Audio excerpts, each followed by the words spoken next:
our panel to come up and join us for the last segment of the program, Insights and Lessons Learned from the Trenches.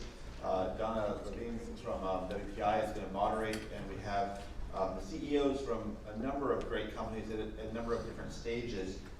Jan Bruce from Equilibrium, Sam King from Veracode, Andy Ori from 128 Technologies, some may remember Accuracy Packet, Corey Thomas from Rapid7, and Bill Wagner from LogMeIn. And one of the challenges we put out to this group of esteemed CEOs was to not just have a panel where we talk to you, but to really have a conversation amongst each other, and really what we call almost like a reverse panel, where where some of the panelists are going to be asking each other questions, because we have such a great thought group. Good morning, everyone. Good morning. First of all, I'm so excited you guys all came here to hear about WPI. Thanks for those 2 shout-outs. And encourage you all to explore Worcester as we sort of think about how innovation is spreading throughout Massachusetts. So I'm Donna Levin, recent to WPI. I'm their Executive Director of Innovation and Entrepreneurship. Really excited to see one of my former faculty members here from way back when I was a student to one of my co-founders from Care.com. We have an amazing panel who have decided to anchor and grow their businesses in Massachusetts as well as locations around the globe. We've just heard about all of the challenges and opportunities, and I'm just curious, how many of you are CEOs in the room? How many of you are inspiring CEOs in the room? And how many of you were smart enough to know never to do that? Exactly. There we go. All right. All right. So I would strongly encourage you as part of this conversation. Yes, you are at our dinner party or our brunch as we have this, but if you also have something that is keeping you up at night and you have your hair on fire and you're wondering, I hope they get to this thing, please let us know. And with that, I'm going to kick this off by asking you guys to introduce yourselves. And just to level set, as you introduce yourself and your company, just tell us a little bit about what scaling means to you. Shall I start? Yes, please, Jan.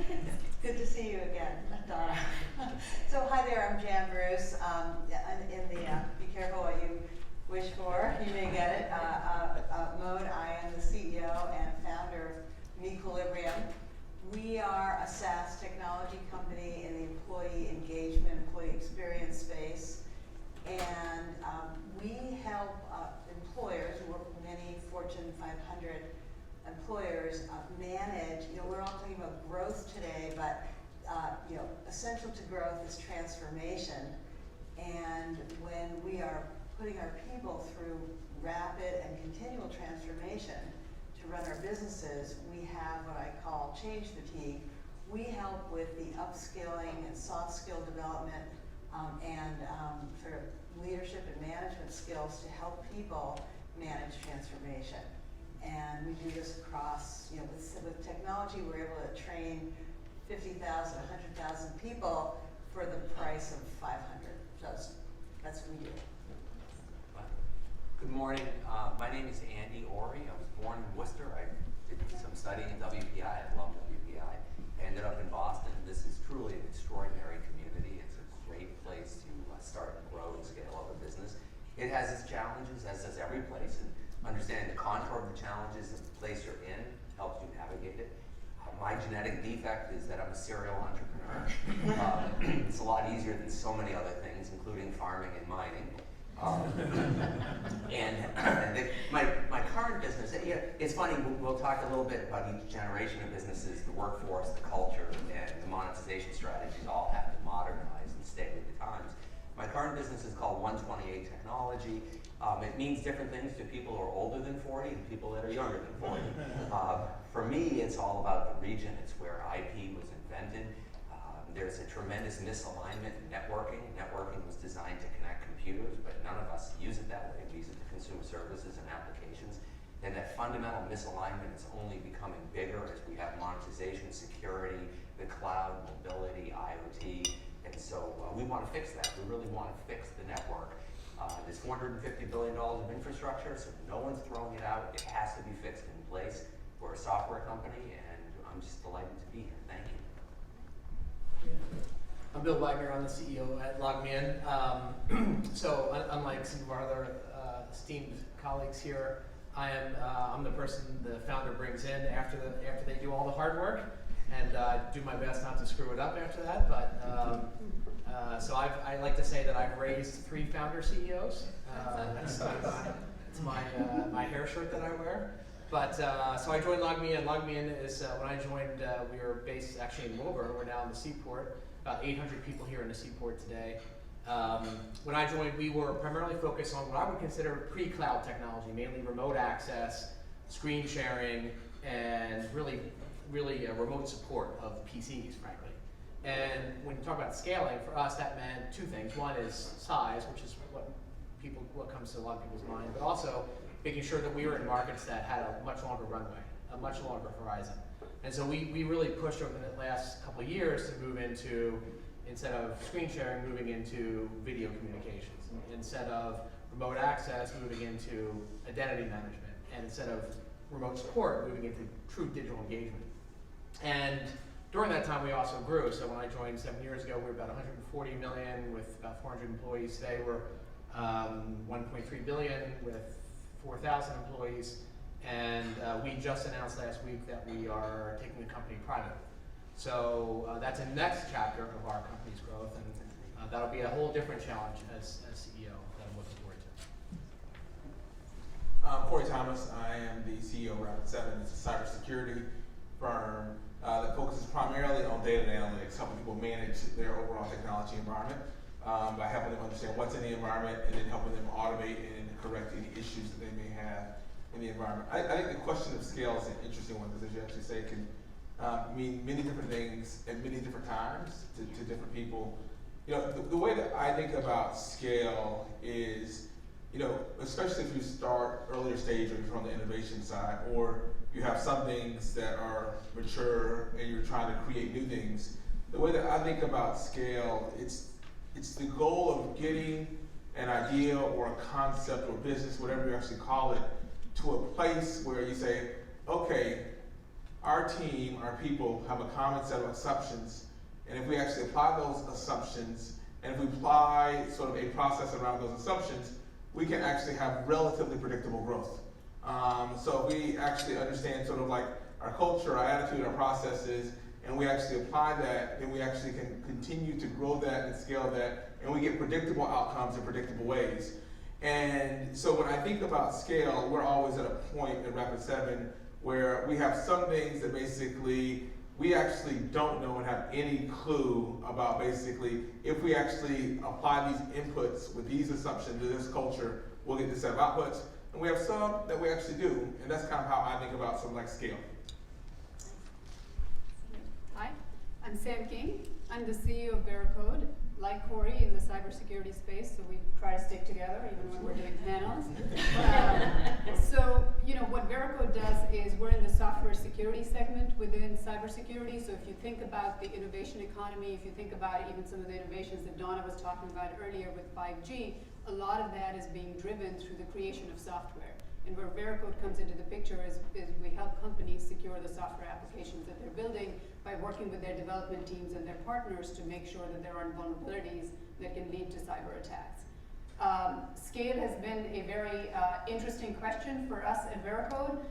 Scale in 2018 and 2019 for me meant just maintaining the company's sanity as we got bought and sold 3 times. So we had 3 owners in the course of 18 months. We were a VC-backed company, then we were bought by a public company, then that public company was bought by another public company, which created the opportunity for us to get spun out and become independent again. So now we're a privately owned, PE-backed company in cybersecurity. And all of that happened in 18 months.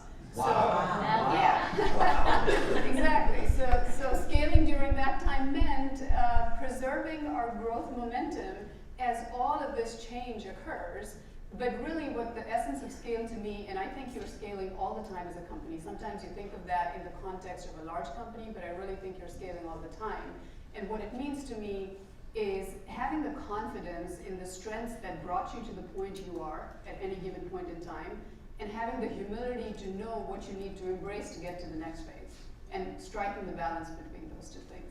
Yes, so we can't move on to the next question without hearing more about sort of this 18 months. You guys have all touched upon this notion around change of we're going now from being public to private. I know some of you have gone through acquisitions. How are you thinking about your overall strategy as you scale? And can you give us more color, if possible, around your past 18 months? Sure, there's lots of color. But you know, for me it was when so much change happens, I think one of the challenges is that people start to lose a sense of control, right? You start to feel like all of this is happening to me versus this is change that is being driven by me. And so one of the most important things for the executive team and I, as we were navigating the company through all of these transformations, was restoring a sense of agency in our employee base, right? That this is not happening to you. There's a lot that's actually in your control. For example, what you do for your job every day, the type of performance we're driving, and the better job that we do at those outcomes, driving those outcomes, we restore more power to ourselves to go negotiate the best outcome through all of these changes, right? So the focus for me was constantly restoring a sense of agency for everybody so that they don't feel like this is something that is happening to them, but that they have a lot of control in driving the outcome by performing really well, because that gives you power to go negotiate what you want. But I think this concept of, it's meant to be a discussion, I think this concept of change management is one of the most underappreciated aspects of being a leader. And I know when I was in a startup environment, and I'm curious if Andy's experienced this, when I was in a startup environment, you know, I never thought about change. Change management was like charge the hill, like anybody gets in our way, push them out of the way, and all of a sudden, you know, and I remember we did a pretty large acquisition and we actually tripled in size. And someone said, we need to form a change management team to help us through this transformation. I'm like, no, we don't. No, we're not. Like, that sounds like bureaucratic to me. Like, we're not going to do that. That's going to get in our way. We're going to slow us down. And boy, that was a mistake, right? You know, you learn quickly, like, the importance of really methodically thinking about change, as Sam was just describing, and the importance of it. And most leaders, most successful people, are at least a lot. Don't I think, in my observation, don't think about it enough. Especially people who have come up in an entrepreneurial environment where it's just like the next hill, the next hill, the next hill, and we worry about that when we get there. At least that's been, I don't know. Yeah, no, it's why it's rare to find someone that can play all the leadership positions of the gestation period of an enterprise. You know, I mean, when you think about it, a lot of you have been there. There's 3 or 4 of you that you're sitting around a table at Dunkin' Donuts or Starbucks, and if we just had $100,000, if we just had one customer, and then someone comes in and gives you a little bit of money, whether it's friends and family or a seed round, and now you hire a couple engineers, and you're thinking, if we just had a venture capitalist really back us.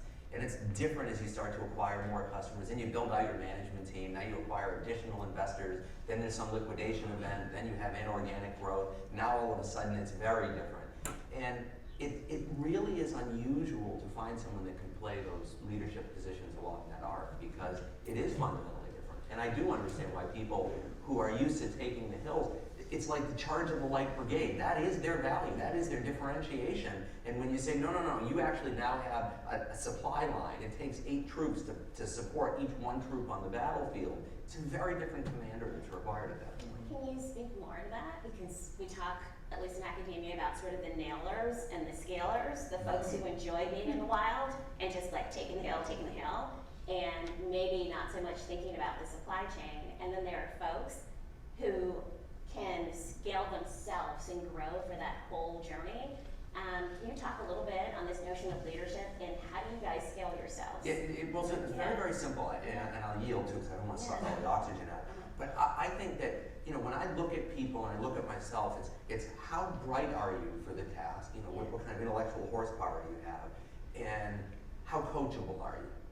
And the people that are really coachable, you find Tiger Woods, now I realize it's different, I'm old at this point, but oh my God, when he had 13, 14, I'm like, he's going to take Jack Nicklaus, I want to watch him do it. He had a swing coach, he was the best guy in the world, he still had a swing coach. You need mentors. If you're willing to look for people who have done things that you've never done, that you aspire to do, and you're coachable, you can go to the next level if you want to. If you aren't, you'll never get there.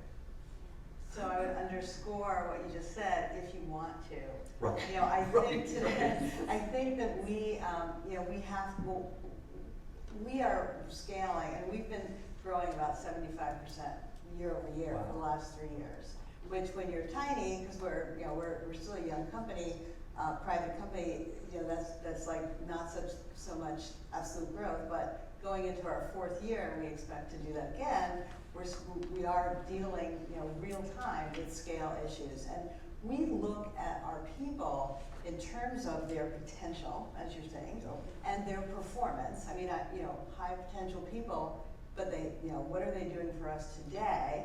And then there's this third axis, which is motivation, because you know, people can be able, and they can be, you know, they can know how, and they can be willing, but are they motivated? So we find that, you know, going back to what Sam was saying about agency, we have to give people enough of an understanding when we are scaling. I mean, we've put 3 new products in the market in the last 18 months, and that has allowed us to expand our customers and, you know, sell to different types of customers, but you can't have a fixed mindset, and you have to get people to understand why you're doing everything, what's the goal, and you have to be transparent about that, so that they can develop their own like purpose about going out every day. And then, you know, even the hunters can get with the program because they understand why we're doing this. So all of these things that are contributing to the mindset of the organization is, you know, a very important aspect of the culture for scale. So you said the culture word, and there are all kinds of doomsday articles about culture destroying your strategy, or, you know, culture eats strategy for breakfast. It eats it for lunch. It just sort of goes on. And I remember interviewing an executive to join our last team, and it was like, I'm definitely not your culture guy. I'm like, that could be a challenge. Talk to us a little bit about how are you maintaining that culture? You know, as frequently as there's change and there's growth, there's reorgs, there's change management, acquisitions. So I'll start this time. Yeah. I actually, these are real issues. You know, we spent an hour talking about labor in Massachusetts, how tough it is to find people. You know, my thinking is we have to do everything we can to help the employees we have be as strong and productive as possible. When you think about technology teams, the you know, the strain in getting them up to speed, not just personally trained, but able to work together as a team, it takes, you know, so much bandwidth when you have churn and when you have to bring in new people. So you know, my recommendation is for scale, you have to, you know, empower your people, understand what we're trying to do, how they play their role, and how we can all do this together. And I think that for us, we have very specific, I call them the operating manual, like how, you know, how we run stuff, how we make decisions, how we communicate, how we document and say, here's what we just figured out, and here's what we're gonna do next by this day. And we just, you know, with that in place, like, you know, it may sound really, you know, kind of almost like legacy behavior for a start, you know, a young company, but that has given us the ability to have freedom to go faster with fewer people. And that is part of the culture. You know, I think that it's almost like the way we choose to manage ourselves is the culture, you know, is the smell of a place. It makes people understand what we're doing and happy about it, and, you know, and everyone's kind of marching in the same direction. So, You know, I think that culture's always, when we talk about culture a lot now, I think it's always existed, and I think every organization has a culture. I think we start to be more explicit about what the culture is. But when I think about culture, it is just, it's what do people collectively believe? You know, what are the underlying assumptions about what do people collectively believe? And then how people behave. How do people behave when things are good, and how do people especially behave when things aren't going so well. And so if you think about it just from like what do we believe and how do we actually act together, like what's the commonality of how we behave, it's always existed. It's just whether you were attentive, how fractured it was, but I think it's always existed.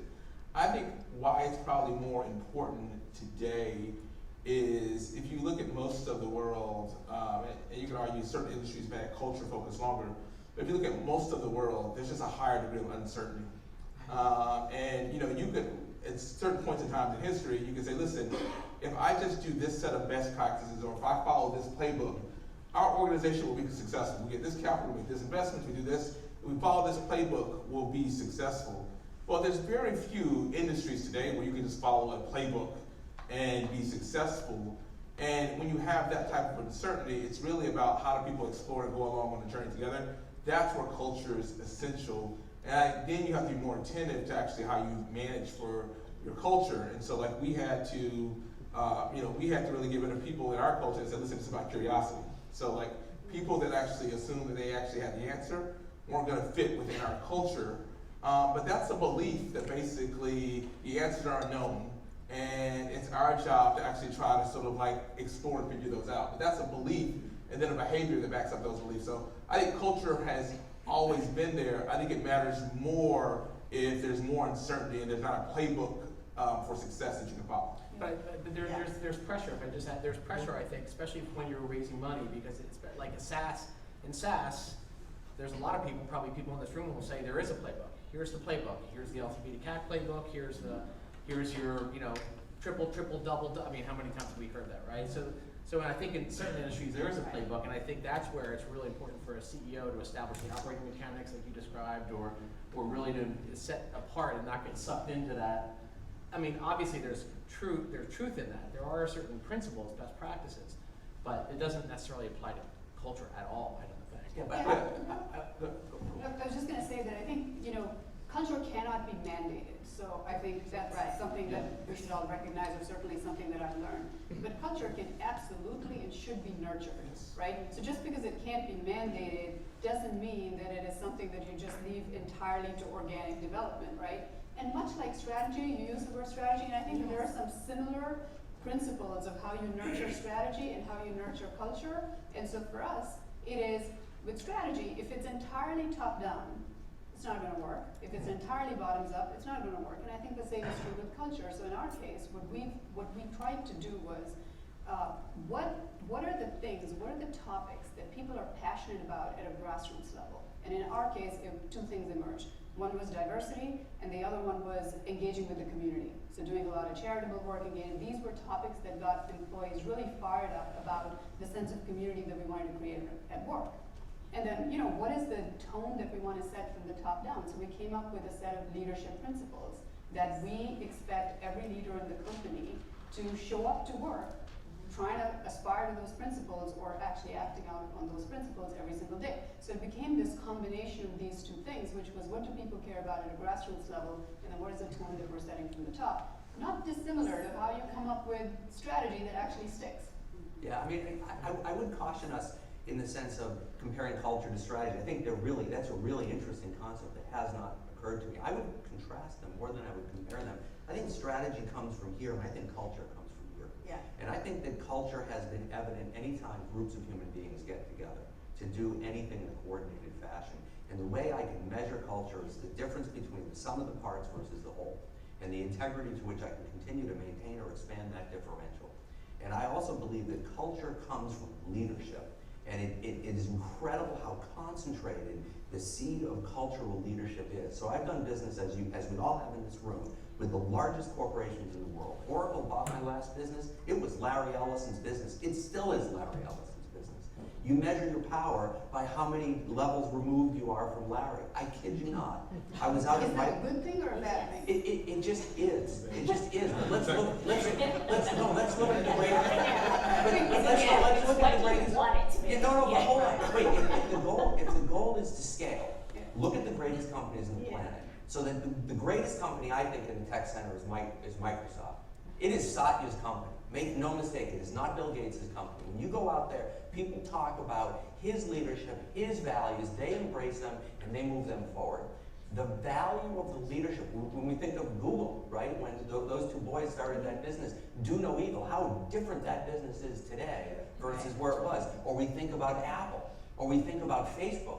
Now, I can, I don't have to talk about the morality of Facebook, but the effectiveness of scaling and dominating an industry emanates from the leader, and the leader is the one that sets the cultural tone, which is really So I think the thing that I came across this article, McKinsey had this article. I think this is what you wanted to provoke here, right? Yeah, we're getting into it now. So I came across this article from McKinsey, which said something like, the 18 mindsets and practices of excellent CEOs.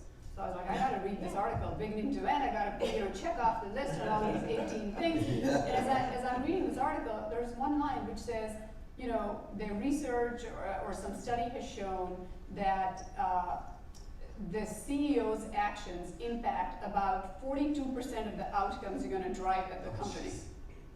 I was like, okay, I can start reading this article now because what that meant to me was, I can set a certain strategy and I can have a certain tone, but if I'm only going to impact 42% of the outcomes of my company, then I better make sure that the leadership team as a whole, and that's not just the executive team, that's everybody that has responsibility for people in the company, right, is going along with that. So let's go to Glassdoor. So if Glassdoor says your culture sucks, is that a reflection on the CEO?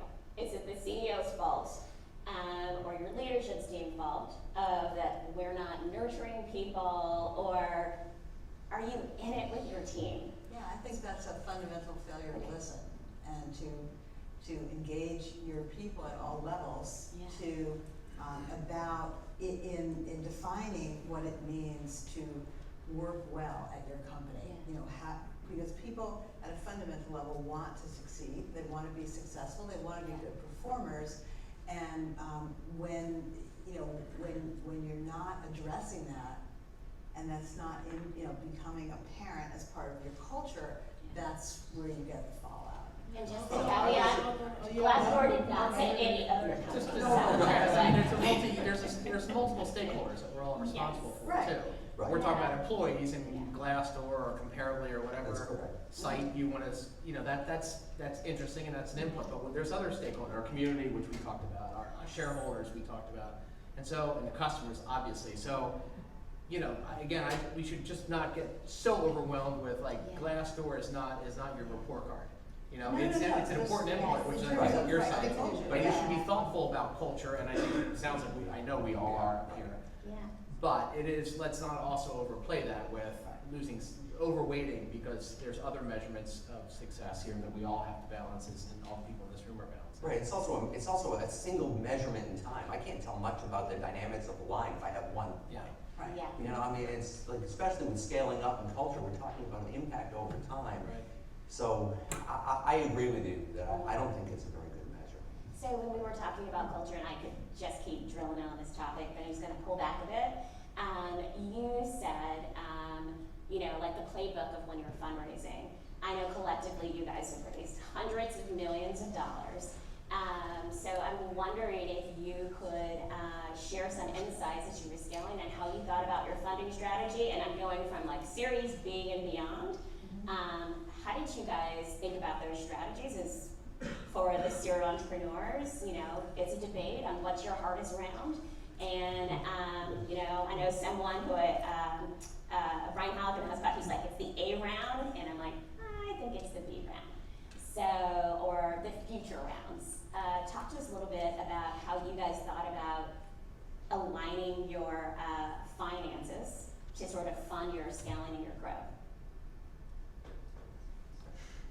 I'm happy to start. I think you have to ultimately decide what's important to you. And so my general attitude, and I would say that, and lots of people would say that I'm wrong with this, is that I have a very distinct view that we develop with our team about what's the vision, the success that we want to have in the market.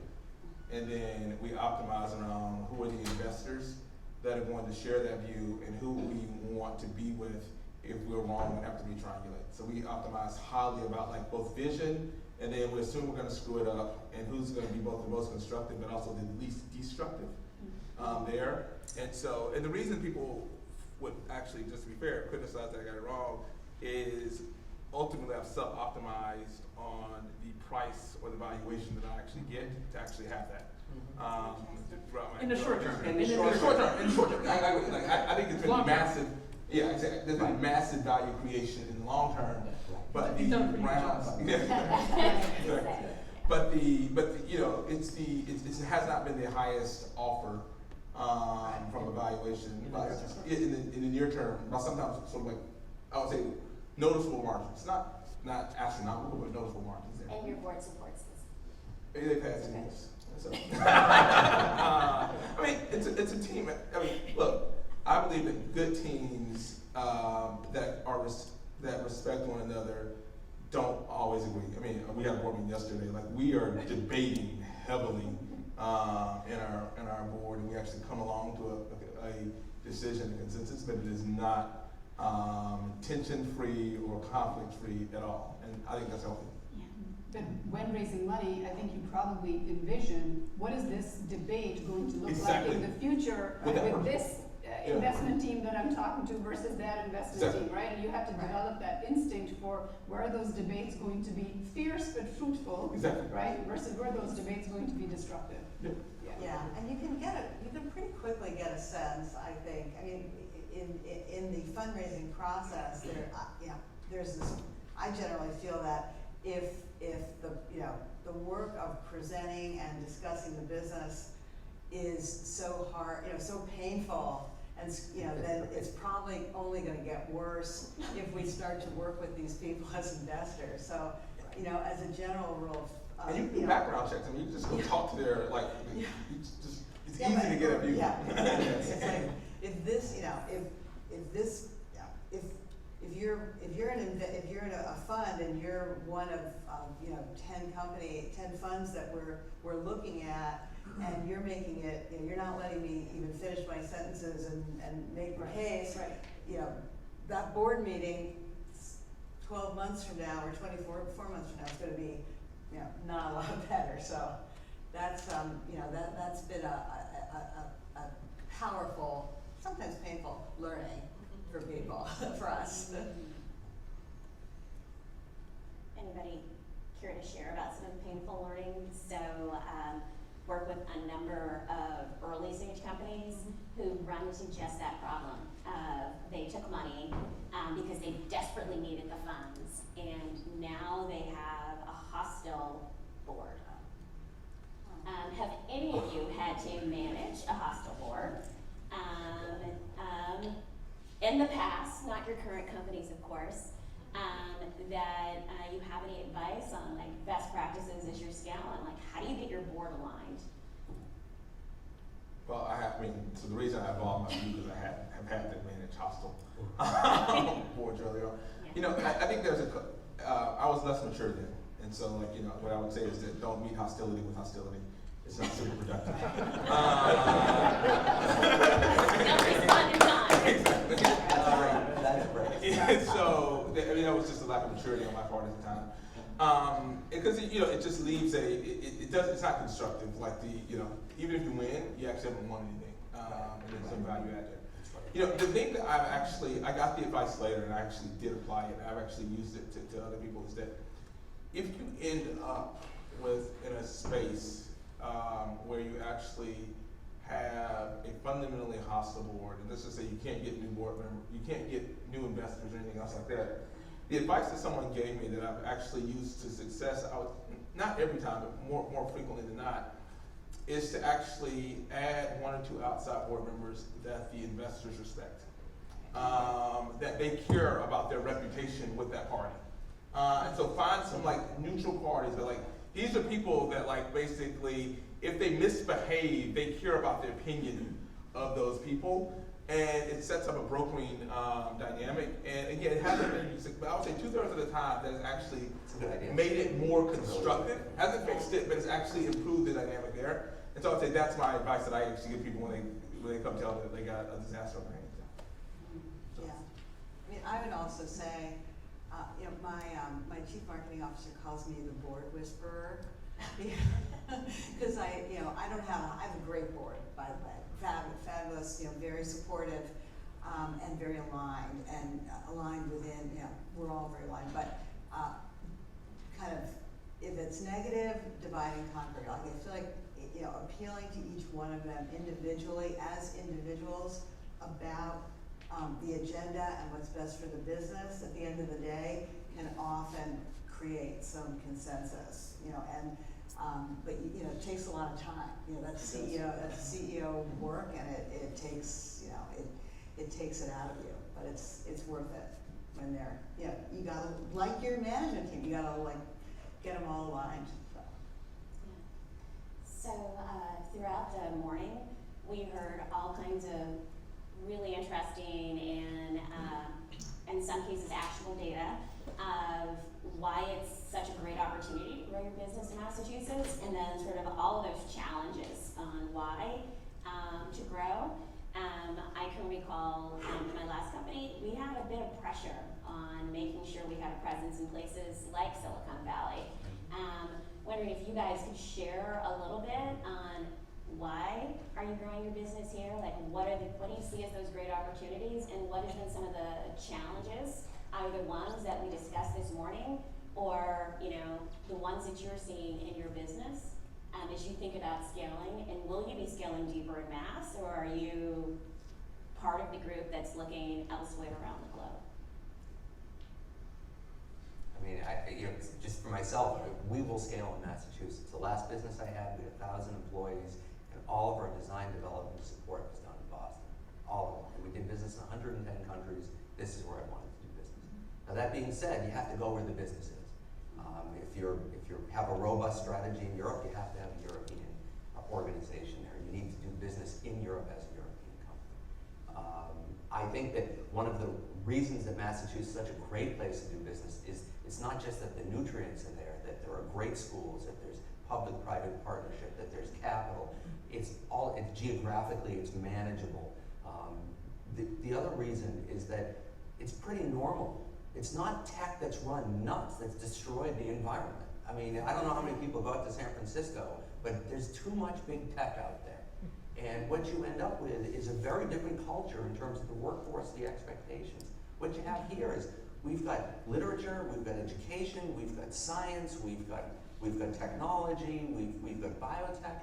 It's really great to be part of a mosaic of a lot of different industries. And I find that creates culturally a relationship with your employees where I think they're going to be around a lot longer. And the thing on scale that I noticed with my last business is that we are missing in Massachusetts the mid-level of management leadership, meaning not mid-level, the senior leadership for companies that are of the middle size, that are between $200 and $600 million. We've got a lot of people that have grown companies from nothing, but we don't have a lot of people. It's hard to attract those people. Just a much smaller pool. Large, much smaller pool. Like, I'm in the process of looking for my CFO is going to retire. And so, okay, job one, I need a SaaS CEO who's run $1 billion company. There it is. Like, You're going to move that person. Right. Not that many in Massachusetts, right? So either you have to be really thoughtful about what compromises you're willing to make, or what it's going to take to attract the talent you need. One other comment, if I may, one of the unique things about LogMeIn is we were actually founded in Budapest. That's right. So that was our development hub for years, and it still is. It's still our largest development center. Great talent there, and one of the advantages of being there is we're the big player, so we can attract the best talent in Budapest. It's getting harder because a lot of other companies are there now, but it still works for us. So for years, what was interesting is that was a cost advantage for us. We had great margins, and until a competitor came along who built their development center in China. And now they're 500 basis points cheaper on their R&D, and they have a much larger R&D going right after our sweet spot. And their developers are not in California, they're not in Boston, and they're in China. And that doesn't mean it's right or wrong. It's just a different dynamic that I think CEOs have to think of when they think about their competitive environment. Yeah. Go. I was just going to respond to something that Andy was saying, which was you're going to, in Massachusetts, you can because of the mosaic that we have here, which is diverse in terms of the disciplines that exist here versus so much emphasis on high tech, that you can probably retain employees longer because there are just those community Right. bonds that That's exist, so much better. right? Yeah, that's true. I think that is very much true, and I recall having breakfast with a VC. This is when we were still a VC-backed company many, many years ago. And he commented to me that, in cybersecurity, right, even if your growth kind of outside looking in looks like that, it actually like kind of goes like that, right? It's never a straight line up to the right. Like it's hard, then it's better, then it's hard, then it's better, as long as the trend line is moving in that direction. And one of the comments he made to me was, he said, if you were a company, if you had started this business in California, it would have been a lot harder for you to get through those early phases of fragility where you're still trying to find product market fit, because that talent would have so easily been attracted by other companies there, right? Either the big companies that have a presence or some other shiny startup that's going to offer them that much more in equity, right? So retaining employees for a longer time period is something that I think has benefited us in terms of scaling. And that's part of the reason why we want to continue to grow our employee base in Massachusetts. Now, being a Massachusetts company, what becomes hard is we acquired a company year before last that was headquartered in San Francisco and had about 20 people in San Francisco, and then had a development team in Singapore. So we now got San Francisco and Singapore as locations. It's been really hard to be a Massachusetts-based company that has, a team of 20 people in San Francisco when that is no longer the headquarters for the company. And retaining that team in San Francisco, super hard. So unless you can acquire a company that has something of a scaled operation in San Francisco, I would not look to put a team there at all. I would grow the team here, and we're growing our presence in other places around the world, but not San Francisco. Yeah, we're similar. We're growing around the globe, and I think similar to Bill's point is, the way that I look at it is that, we're going to continue to grow in Massachusetts. We have 700 people here, our 1,600 employees, but we're actually growing and scaling around the world. And really, ultimately, the way that I think about it is what I owe my customers, which is what we affirm that we're optimizing around, is it is the highest impact that we can actually have with the talent that we can actually sort of like bring to the fore. And Massachusetts is a very expensive place for talent. And so what we've actually been able to do is build clusters that have similar dynamics to Massachusetts, where you have employees that say, so like in Belfast, we have 200 people that's actually there. But you want that benefit of those talent clusters. So we don't look at San Francisco at all, unless we do M&A. Right. But we actually do look at different clusters around the world where we can accumulate sort of like very talented people at sort of like reasonable cost.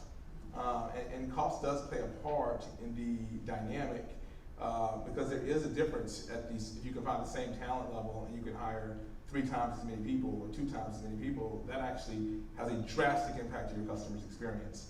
If you can actually manage those stuff like that. We have had it's funny, one of our board members would just joke is that we're just now starting to get to scale.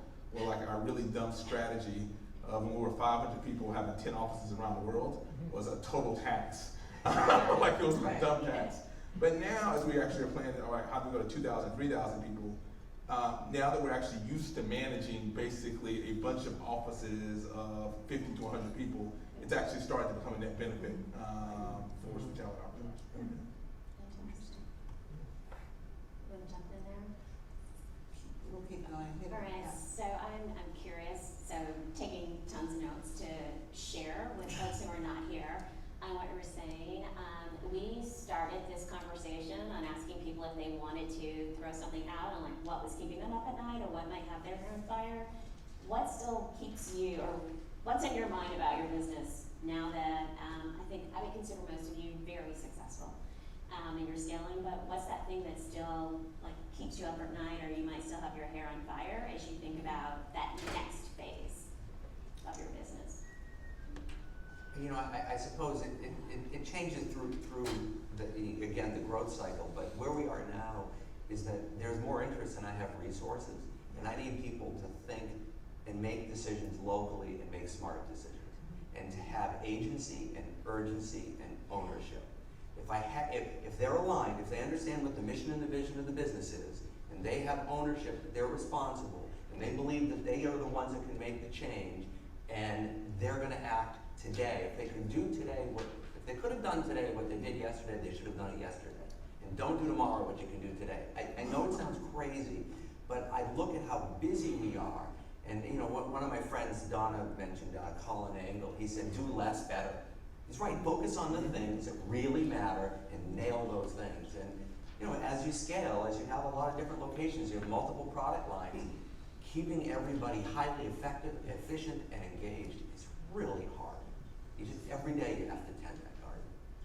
Yeah, I would agree with that. I mean, we are in, you know, very much the same place around. We do not have enough people in our company to prosecute our opportunity, our pipeline opportunities. I heard yesterday there are 1,000 job openings for, you know, business development reps and sales development, you know, inside salespeople in Massachusetts. And we, you know, when we talk about all these issues around culture and fast growth, and you know, it's hard to. We find that we get our best results with people in our Boston office, and we have people all over the country, and we have a development team in Buenos Aires in addition to our core tech team here. But we have better results faster when we can see people and touch them, you know, regularly, you know, even if they're not in, you know, even if they're in Providence and they're in the office a couple of days a week or something like that. So it's a big challenge. I mean, what keeps me up at night is we don't have enough people to work the pipeline. And so, you know, if you know any people, send them my way. I mean, I'm so excited about these partnerships in Massachusetts, you know, with Massachusetts, because we have had a really good experience with, you know, what I say, building from the draft, with hiring interns out of the local schools, and you know, and teaching them and moving them around the organization, and then giving them full-time work. So that is, you know, that's a big issue for us. Just, you know, because we need talent to scale. Well, it'll be interesting. I think the expectations of the workforce are changing, though. And we just heard about 5G, and I mean, we've all experienced, I think, the explosion in the use of video in our workdays, and 5G is only going to make that even a better experience. And I know from when we look at our workforce is 64% millennial, and you know, when someone leaves, the number one thing that they don't like is workplace flexibility. Because we generally were built on a culture of people are you're in the office because you want your new people sitting right next to your best people so they can learn and help. You think it helps with culture and all these other benefits. And it's something we're really thinking about, especially now as we're global and we have 28 offices around the world, but we're getting a lot more pressure, and we're seeing a lot more companies. And I'm on the board of a private company completely virtual. You know, there is no home office, and the company's doing great. And there's a company on the West Coast I'm familiar with, and it's a public company that is very virtual, very dispersed workforce. And again, I'm not saying that that's right or wrong, but it is something I think we're all probably thinking about as the workforce changes. Well, they have roles. They have it's called the 3 R's, and I'm not going to remember what it is, but it's like it's one of them is remote. One of them is people who are remote all the time. One are people who they do a rotation. That's one of the R's. You'll be in the office 2 days a week, and that's when your team is in the office, and you build your business cadence around that. And then there's another team that is in another location. They're in the office, but they're in a small office, but there is an office there. So, and the executive team is everywhere. The executive team is not in one seat. One question while you were talking about flexibility. At some point in time earlier, have you ever used people where you give a different class of flexibility where they can do something else, but they are the awesome people that you want to bring into your company? Well, we bought a company, and the company had a large office in Dublin. And I went to the office, and I'm talking to the leaders there. I'm like, oh, there's a lot of open space here. Like, well, a lot of people work from home. and this is a sales office. Yeah, if you're at 80% of your quota, you get to work from home. I'm like, 80%? You know, like, how about 180%? You know, so I've seen it done by tenure. I don't think that works really well. You know, we haven't found a way, and I would say we're leading edge here. We haven't yet found a way to kind of segment different. We're still in the early stages of experimenting with allowing more flexibility. I mean, and I'm an old guy, so I was sent home my second day of work at AT&T for wearing a blue shirt. That's a true story, right? So I'm going from there to, you know, to where I am as a leader, and that's stretching me, forcing me to kind of rethink the way I think about the workforce. And because I always believe, like, you want your new talent and your great talent sitting next to each other so they can develop, and there's this, you know, symbiotic relationship. But I'm getting more and more pressure, and there's cost pressure too, cost benefits, to allowing people more flexibility. So I don't know that I have a great answer, but something we're thinking about a lot. Corey, Sam, what's keeping you up? You know, so what I would say is, despite all of the change that we went through, our business did very well during that time, in part because cybersecurity is an important topic, as I'm sure you recognize too, Corey, and we are beneficiaries of finally spending catching up with awareness around this problem, right? So that's been a good thing for us. So what keeps me up at night is we have an abundance of opportunities that we could pursue. And I hope we take the time to pick the right ones, right? Because sometimes we're action-oriented and we keep chasing after things, and you just get so busy doing things, you get so action-oriented that we spend enough time thinking versus doing. And so that's what I'm trying to drive action, and I want this done yesterday instead of tomorrow. But at the same time, I want to make sure that people also take the time to step back and action the right things versus just actioning what is hitting them. Because when you have an abundance of opportunity, it's easy, because it's good versus good, right? Good versus bad is an easy decision. If you pick the bad thing, well, you know, go do something else, right? Right. Good versus good is what requires thought.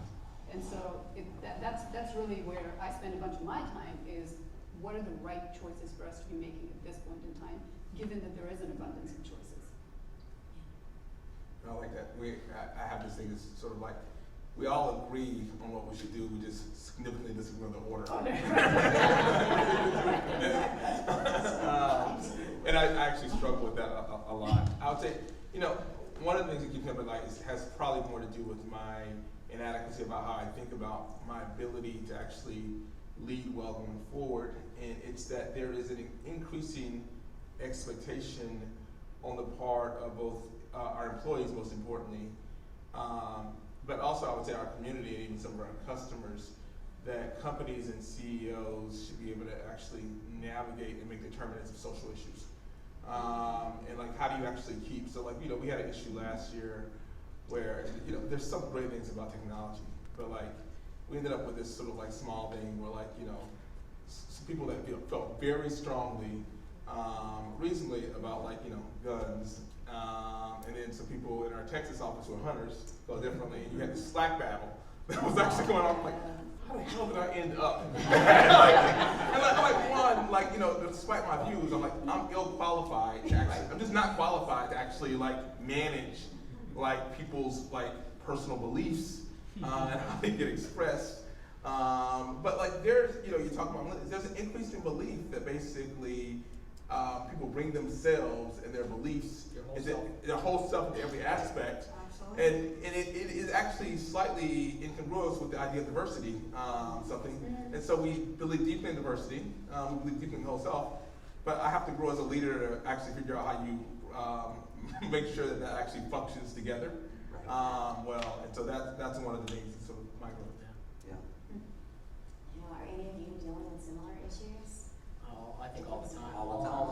All the time. I mean, and like Corey, you're at home on a Friday, and all of a sudden, like, you see this issue comes up, and you're like, I can't believe this is what I'm doing with my life. It's like 99% of the time, I think we all love our job, and there's that 1% you're like, are you kidding me? Like, this is what we have to deal with. But these are, I think that, but I think the more important point that Corey's making, and there are CEOs here in Boston who are on both sides of this issue, and I respect them both. But there are some CEOs, and Corey and I both know, who are like, they believe it is their obligation to lead their employees with, and to have an imprint of social consciousness on their employees. And lead, and it's their role, they're in that position, and they make a very, and these are people who I respect, they make a very impassioned point of view and very convincing.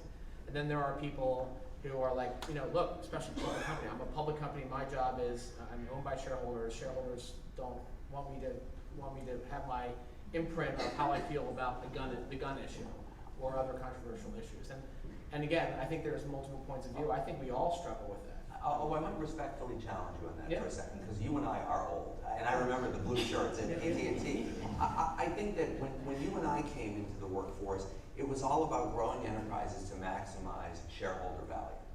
And I think today that when you run an enterprise, when you start the enterprise, you can articulate the value system that you care about. There are a lot of for-profit funds that are socially, that won't invest in certain things. Yes. And they're explicit about that before they form the moral and economic contract of taking people's money. Yep. And I think that if you are explicit, if there is transparency and there is consistency about the things that are important to you, I think you can take more of a social stance if you so desire. I'm not weighing in on this. I mean, this is. Yeah, but no, I think you're right. I think investors are now, as you said, they're definitely investors are looking for that, and a new class of investors really the last 5 years really looking for that for sure.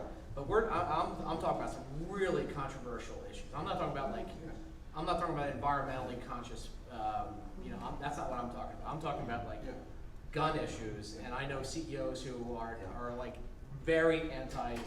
I'm not picking a side. Well, Walmart took them out of their stores. And I think those are challenging issues for CEOs. I think I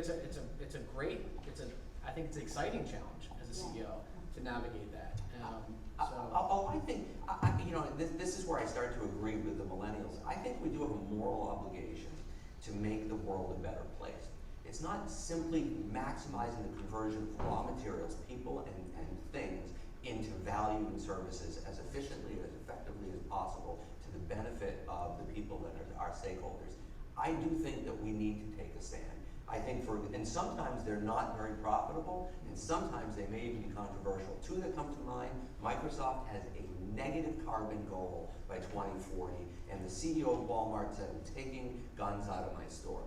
And you have to sort of, it's not, but change can happen, and I think that we look to change sometimes to the government, but I think capitalism can be a very powerful tool when it's socially aligned. I completely agree with you. I would highlight two things. One is, frankly, I find it easier to actually deal with, I would say, like policies, especially if you think about the environment or even who we actually sell to, which can actually be complicated.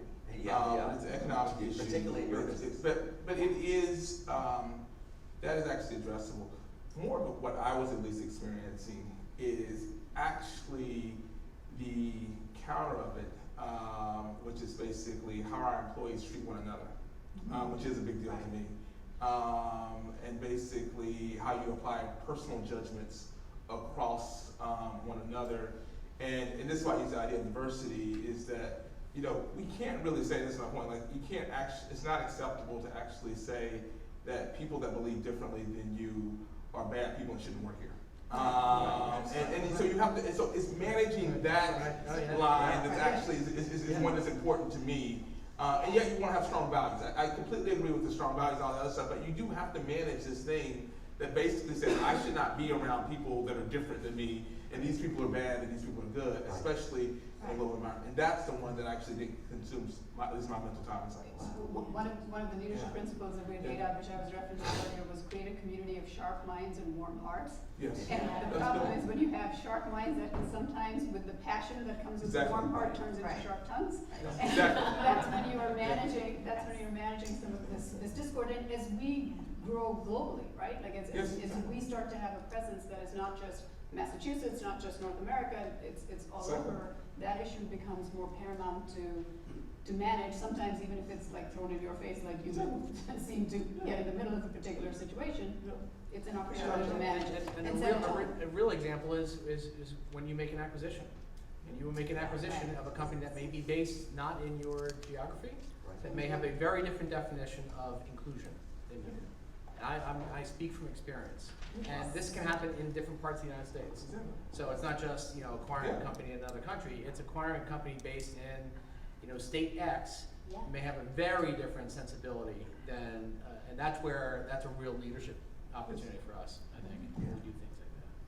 Any entrepreneurs in a room? Oh, hands going up. Yeah. Hi, yes, my name is Pat Galvin. I'm from Everbridge, so fantastic panel. Thank you very much. Congratulations on great careers. My question is the world, without getting into the politics so much, but the world's getting much more complex.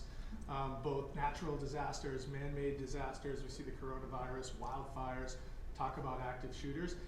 As CEOs, and we've talked a lot about the labor force, how do you mix physical security and cybersecurity, and how do you address that? And more importantly, you know, do you put a monetary value on that, and would you be willing to put budget aside to protect people in that way? Yeah, so what I'd say is, like, when you're growing, sometimes you think about things when you actually have to think about them. Yeah.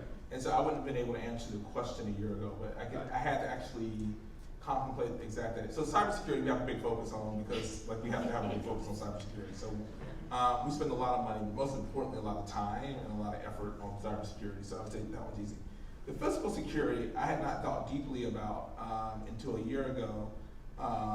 And the reason I had to actually think about it differently is because we actually moved to TD Garden, which actually just had a different security profile than any of the other corporate buildings that we were actually at. And so I had, you know, Ed Davis, who was a former police commissioner, was a great guy, was a company. So he's our sort of like, his firm does our physical security assessment.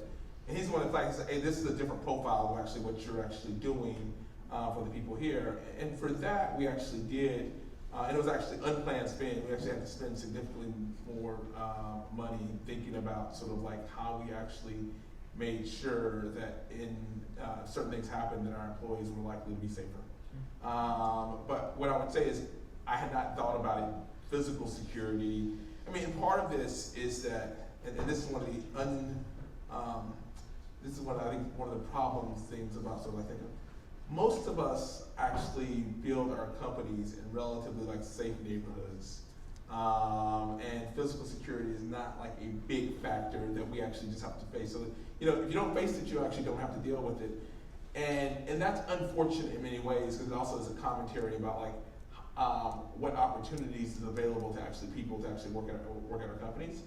But we did have to actually face that specific issue, and it was actually it was just more expensive per capita to actually address it. Okay.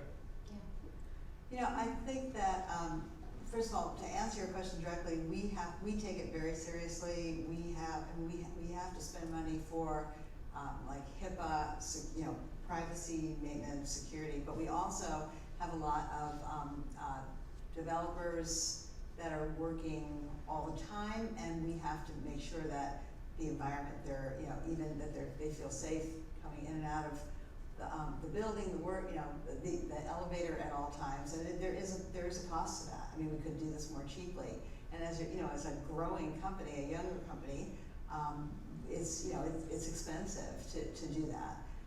You know, there's some research out, it's Pew, I think, that today companies, people trust their companies, their employers, more than they trust certainly the government, but also the church. I mean, we are, you know, businesses today are the institutions that have the highest amount of trust of, you know, of anything, and that is, you know, in a way under the, you know, heading of what keeps you up at night, I mean, glass half full, half empty. This is, you know, this is a wonderful opportunity, but it's also a you know, a huge responsibility to take care of our people, to, you know, deliver on the values of the company, you know, with, you know, make sure that everyone understands that our values, and make sure that the products that we deliver live up to the company's values, you know, and we want to, as leaders, keep running with that ball. Like I want companies to be the most trusted institution for as long as I am, certainly as long as I continue to work, but, because it's good for business, it's good for money, it's good for our shareholders, so. So probably the last question, just last two questions, and then we're about to wrap just to make sure we end on time. Okay. Sure. I'll start this question. I was at another Westin, and Corey, you said something that has got me thinking about. I've been thinking about for the last year. So I'm curious to ask the panel about this in a structured format. Corey, you were talking about how privacy is a different understanding between the U.S. and Europe. Where in the U.S. it's a function of what's our privacy versus the government, and in Europe it's what's my privacy against the corporations. It's an interesting framework. I'm curious, what are the frameworks that are happening in your industries, which I want to think about for the next year, that will kind of get me thinking about as I run around the world about where we go next. What are things that other people should know that's happening in your industry that people don't know well because we're not experts in it, but that we should know?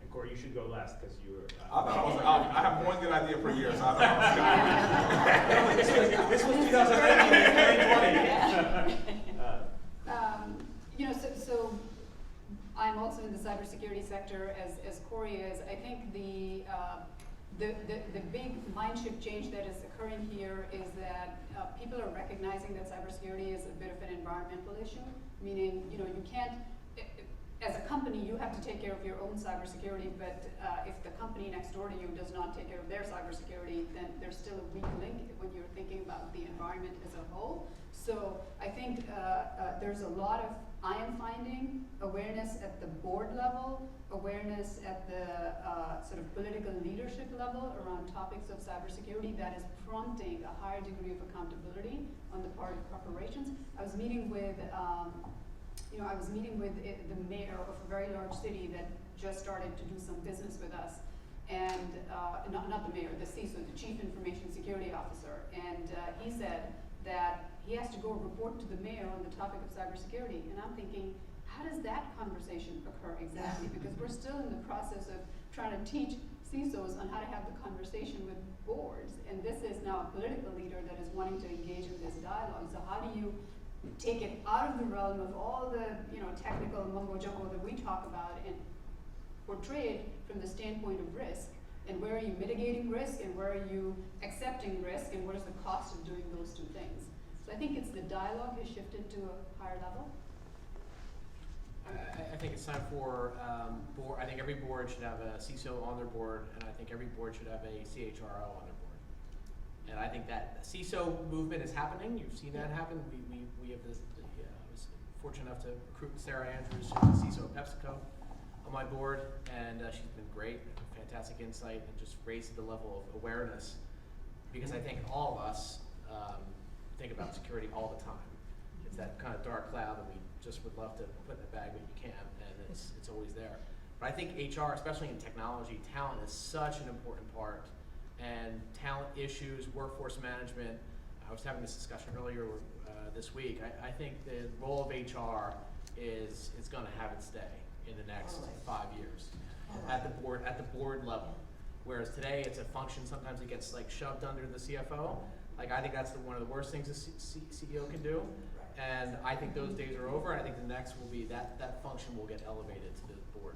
Okay, so we're meeting a virtual hub. So to answer your question, I think that it's remarkable what's going on in Europe. You reap what you sow.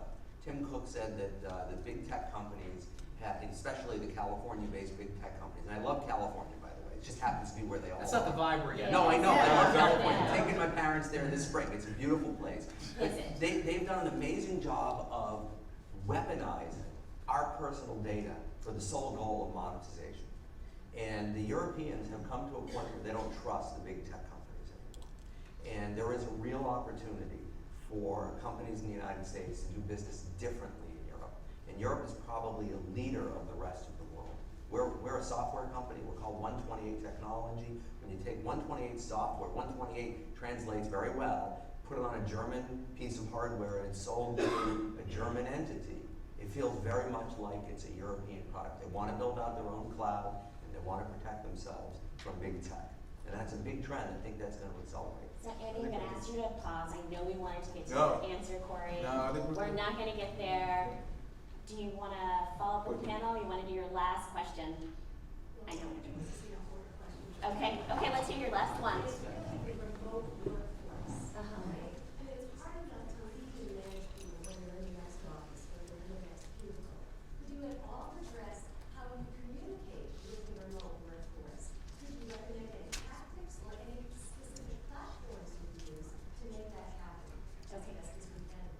So remote workforce management, and we have time for one of you to answer that question. Well, You we're dealing with this, and obviously technology has a big role, and our technology has a big role in that. Yeah. But if I were to give, as an operator, Yeah. I'll keep what we do out, and I'll be happy to sell you software after right after. But I think one of the things that the first step we did when we started getting a sizable workforce that was remote was we have hubs in each, like office, essentially hubs in each large office we have.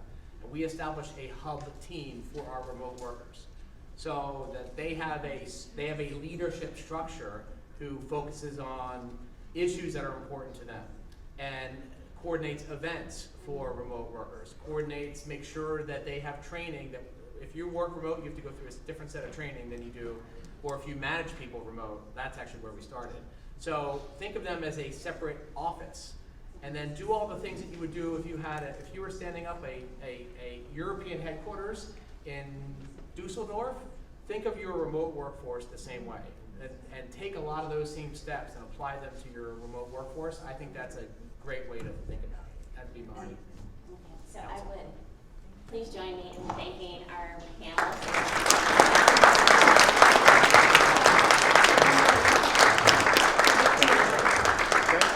Thank you again. We promised to get you out of here right around 10:30. I think we're at that time. Thank you again to the panel, to all of you for coming. We look forward to seeing you in our executive programming throughout the year. And don't forget to hop on the website to download the reports. Thank you. Thank you.